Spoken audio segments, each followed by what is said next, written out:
Hey, what's going on, everyone? I am back for another Slim Sports interview. And as always, I am your host, Jay Slim. And joining me today, 6'8" forward, continuing to make history wherever he goes in his career. Got to make history back in his JUCO days at FSW. You see the FSW jersey behind me.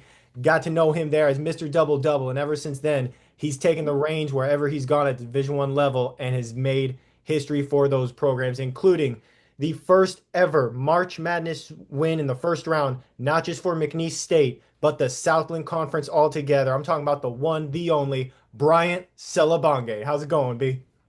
Doing good, man. Doing good, man. Glad to be here. Appreciate you having me. How you been? Been good, man. Excited to have you on once again. Last time I had you on, you were going into your season at Arizona Mhm. State. Had that year, went off to McNeese, and obviously won some championships, made some history for not just that program, but for the conference as a whole. And I want fans, viewers to get to know you a little bit better. And obviously, some of them do because they've seen the podcast that we've had in the past. But Yep. something new that you're not used to yet with this podcast is the segments we get into. And the first one that I'm going to introduce to you is called Rewind and Recap, where I'm just going to rewind the clock all the way back to your JUCO days so I can explain how awesome you are when you were an all-state selection back in 2022 with FSW as the only player still in FSW history to average a double-double. And then ended up moving on to Tulsa for a year, led the American Conference back when Houston, UCF, all of them were still in it, led the conference in rebounds, double doubles, and field goal percentage in 2023. Made your Mhm. way to Arizona State, then obviously to McNeese with the Cowboys, where you guys won the 2025 Southland Conference Championship. Made it to March Madness and took down Clemson in the first round for, like I said before, the Yep. first ever first round win in the NCAA tournament for both McNeese and the Southland Conference. So, a whole lot of information that I just said right there. Obviously, an incredible career. But this past season, especially being able to make that kind of history, like I keep mentioning that word, obviously that's a big part of this past season for you and the Cowboys. Summarize this past year at McNeese, learning from Will Wade, playing alongside that roster and continuing to get championships. It was a tough year, Will got on us early, good group of guys. We were going at it early since early on in the season, and it built adversity. It built out adversity for us. We knew that we were able to push through anything through the random activities he had us. We went through a whole Navy SEAL camp. We had boot camp. We had all these different things that just helped us along the way that, we knew that having done all those things that the work was gonna show later on. And it did, great group of guys, couldn't ask for a different group of guys, man. Those guys were great. We pushed each other. We made a lot of jokes along the way, but we knew what it was at the end of the day. It was to win. Everyone feels good when you win. We all contributed to winning any way, shape, or form. But it was a great year. It was surreal, man. Just going into every game with the same game plan as we did as a game before, attacking scout, attacking team goals. We had team goals every game. We had to attack. And yeah, coach kept us motivated. We had one goal in mind: get to the tournament. Not only get to the tournament, but win a game. That's our mindset we had since day one. And to see that fulfilled and just to see that come to life, it's no greater feeling at all. Yeah, you got to see a whole lot of success this past season. Mm-hmm. The team ended up going 28-7 overall on the year, Mm-hmm. 19-1 in Southland Conference action, and you guys some incredible wins against really tough opponents. You guys beat Louisiana, who is usually a big rivalry Pretty for good. all these Louisiana teams, 64-56. Beat North Texas, who made it to the NIT semifinals, 68-61. And then obviously you guys had that big win over Clemson, 69-67 in the NCAA tournament. How would you compare, that year at McNeese to where you're like, okay, this is what I was used to back in JUCO, and how would you say that allowed you guys to compete in the national tournament and win the Southland Championship? Just that grit and griminess, pushing each other every day in practice, getting after it, man. Iron sharpens iron. That's something that Coach Wade used to always say. And just keeping us in the right mindset, keeping us motivated because it's easy to be demotivated when you're winning games. But we like I mentioned earlier, we attacked every game with the same game plan. Whether it was through certain scout we had to accomplish, we did a lot of quiz. One thing I look back on, we did a lot of quizzes on scouts. So you were forced to understand what a player liked to do, what he didn't like to do, what a team was good at, what they weren't good at, certain team stats. We did a lot of scouting. So, and you mentioned my JUCO days, like I said earlier, just being a lower major school, you kind of had that grit going into the game. We're all there to prove something. We're all there to, that we belong. We know that we're a tournament team. We go out there and perform. We knew that all along. So just having that grit and that ambition, coming every day to practice, showing up every day, going at it, going at it in games. It's easy to get lazy and be like, oh, we're winning this and that. No, we kept it motivated. We lost one conference game. It is what it is. We picked it right back up after that. So it was truly a blessing to be part of that. Yeah, and head coach Will Wade, man, I'm a huge Will Wade fan. From back at his time at LSU, he coached a local product from right here in Fort Myers, Florida, my hometown, in Emmett Williams. Yeah. And he, did amazing things at LSU, ended up leaving that program, went to McNeese and continued that level of success. And now he's looking to do that at NC State going into next year. But I Mhm. know you touched on it a little bit, he was on you guys from the jump because obviously he saw the potential that this team had. He Yeah. made it to the national tournament the year before but didn't get that first round win. And obviously, what he was able to do with you guys this past year led to even more success for that program and for his career. What was Mhm. it like being able to learn from a guy that is known for getting dudes into the pro ranks, not just overseas, but also the G League and even the NBA? Just trusting in his work, man. Trusting in his work. He really loves the game. I remember I asked him one day in his office, I'm like, Coach, what do you do besides basketball? He's like, basketball. Basketball is all I do. Basketball is all I think about. So he's really a fanatic of the game. He's a super stats guy. So we really trust in his work, and he has a great intuition. He has a great feel of the game. I remember one day in practice, he's like, "No, let's do this over again because it might come down to this at the end of the game." Believe it or not, it went down to a box out free throw. I remember the situation. Like he's like, "We got to box out." It's the little details he cared about, and he had a great feel of the game. You know how to play the game, and we just trusted his work. We trusted the work that he's had over the years, the success that he's had over the years, and we just all believed in that. And once we all really truly bought into the system and his curriculum, we were able to go on a roll. We were able to go on a roll, and we didn't. It didn't click at first. You look at our record I mentioned earlier. We did have seven losses. A lot of those came non-conference. We didn't. It didn't click at first. It took a lot of trial and error. And shout out to Coach Wade too, because he's done something I haven't seen a lot of coaches do. He was able to conform to us. I remember he sat us down one day for a meeting. He's like, "What can I do? What should we do? What should?" I haven't heard that from a lot of coaches. And he conformed to us. We all worked together, and we were able to do something magical.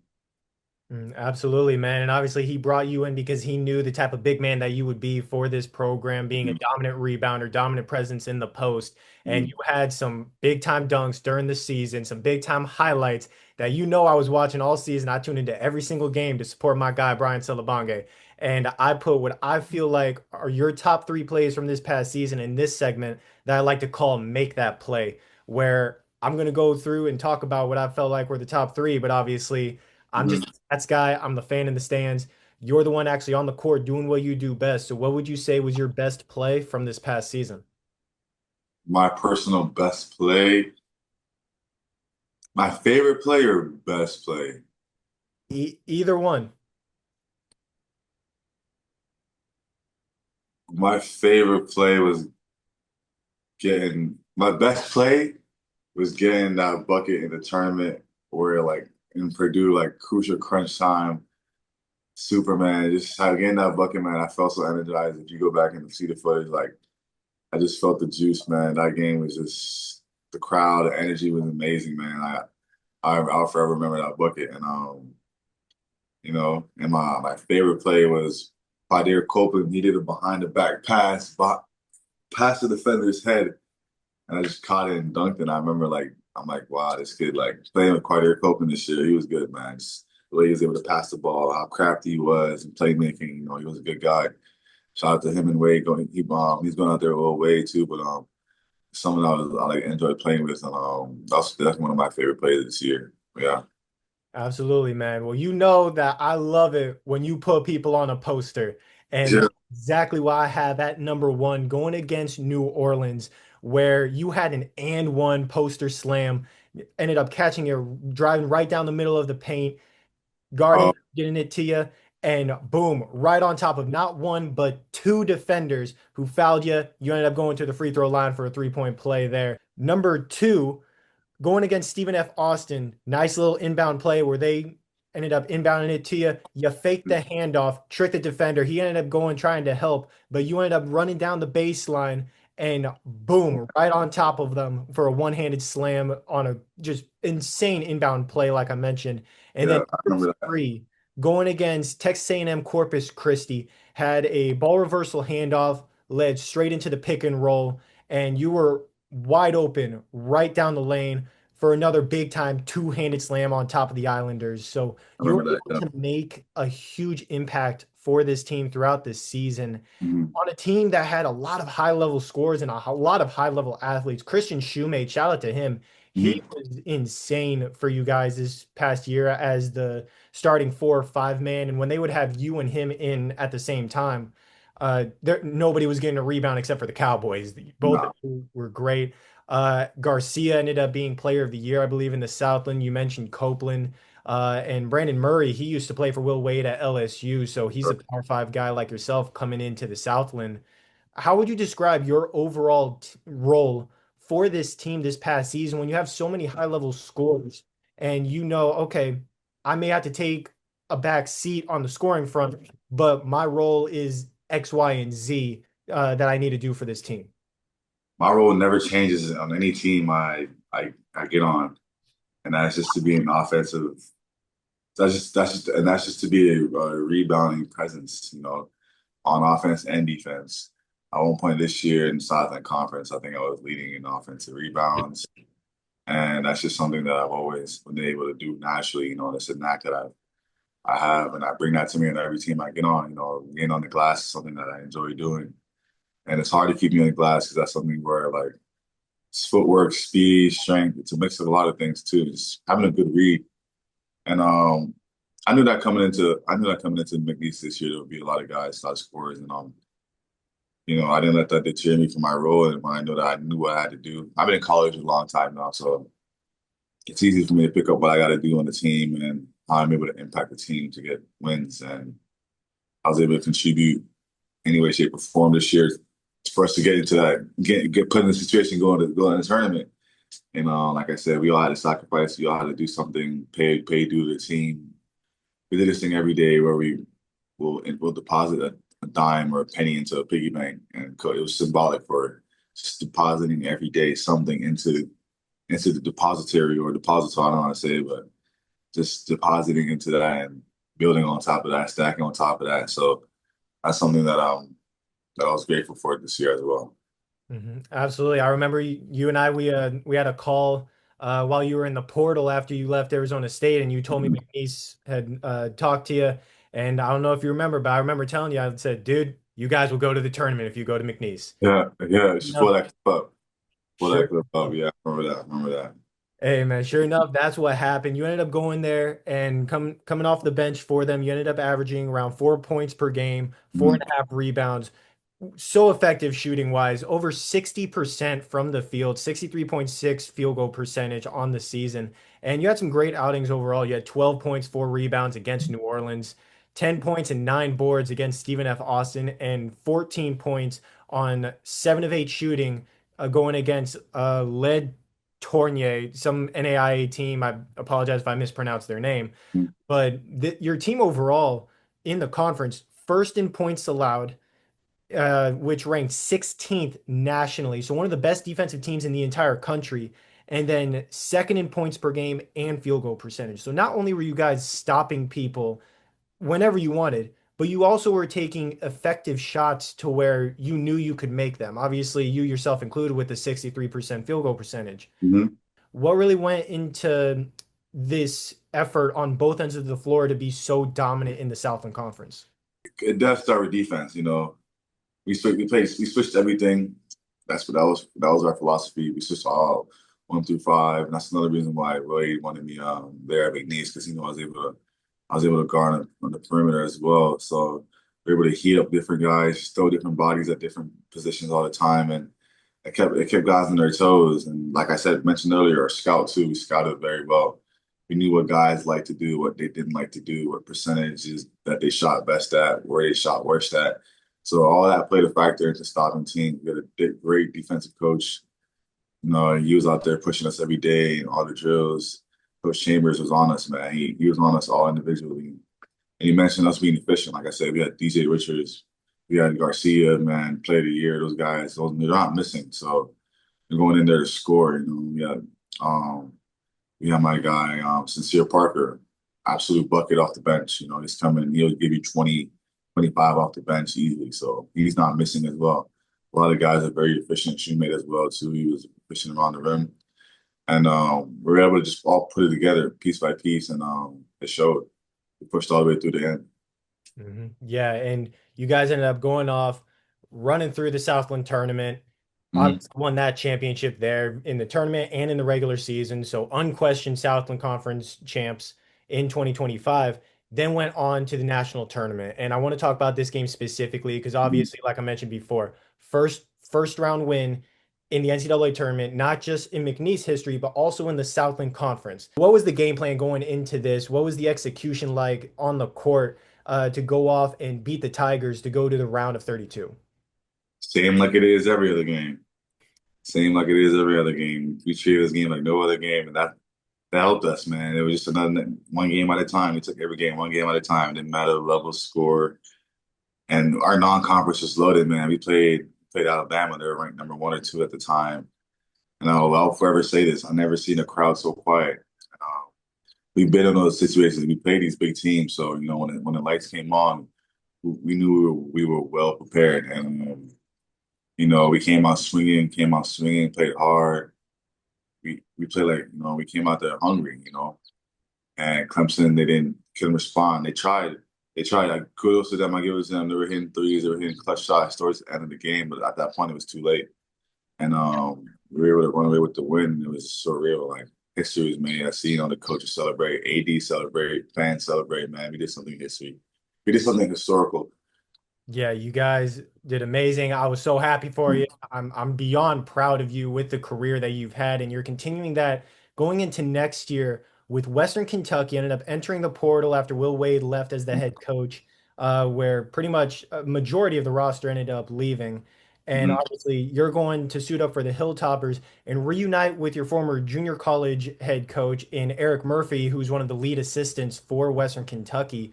Talk to me real quick about how quick of a decision it was to sign with Western Kentucky and, reunite with Coach Murph and continue your career at another high level school.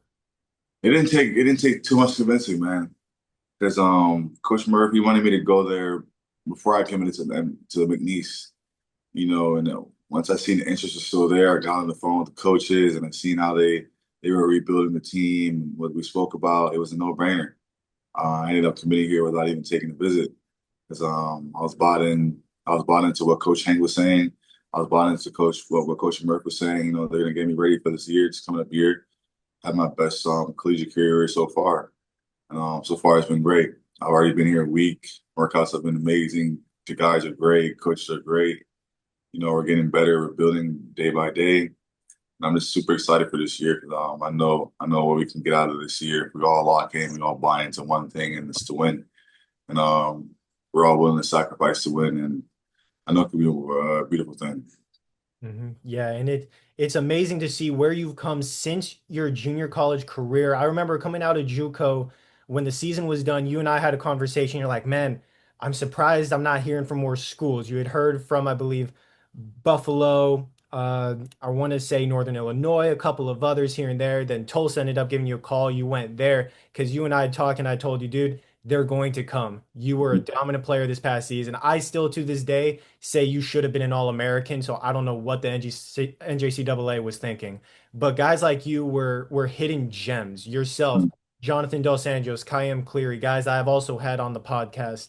And I'm always trying to find more ways to get guys like yourselves on so you guys can tell your story and I can promote you guys however I can because your name deserves to be known by people worldwide because of what you can do. And that's why I have this segment that I like to call Who's Up Next, where you can actually give me some names to have on the podcast, names to reach out to so they can tell their story as well. There are two rules though. First of which, whoever you recommend, got to help me get them on, got to help me reach out, which I know you do. You've done that in the past.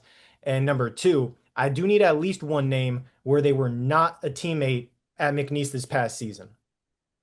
My guy Adam Miller, he has a crazy story as well. He just committed to Gonzaga. He left Arizona State. He was there 2 years. I was with him last the year before McNeese State. Now he's at Gonzaga. I'll reach out to him. I'm sure he'd be happy to hop on the podcast real quick. Jefferson Monegro. He's a young boy from my city, Montreal, from my neighborhood, LaSalle. Um, just committed to Fordham, and great kid. He just left Valpo. He was at he was at Valpo for the past 2 years, and he's transferred over to Fordham.